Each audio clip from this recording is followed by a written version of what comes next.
Super. మీ పేరు? నా పేరు విశానమ్మ. ఏ ఊర్లో ఉంటారు మీరు? దత్తాపురం. ఓకే, ఎన్ని రోజుల నుంచి ధ్యానం చేస్తున్నారు మీరు?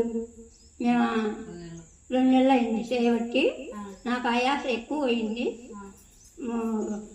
ఒంటికి ఒకటేమైనా వస్తుంటే బట్టల్లో తెల్లవాళ్ళక 5 ఓకలు ఇస్తుంటే 5 ఓకలు ఇస్తుంటే ఈ అమ్మ బాలమ్మ కొళ్ళు వచ్చి ఊరికి తిన్నాం ధ్యానం చేసుకో అని అన్నాడు.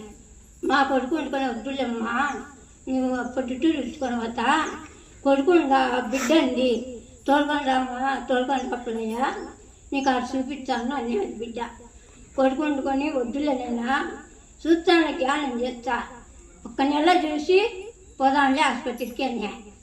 నాకు బాగుంది నైనా, ఆయాస తగ్గింది, దగ్గు రాలే, ఆసుపత్రికి రాను, యాడికి రాను, నేను ధ్యానమే చేసుకుంటా, నాకు బాగుంది హ్యాపీగా ఉంది అని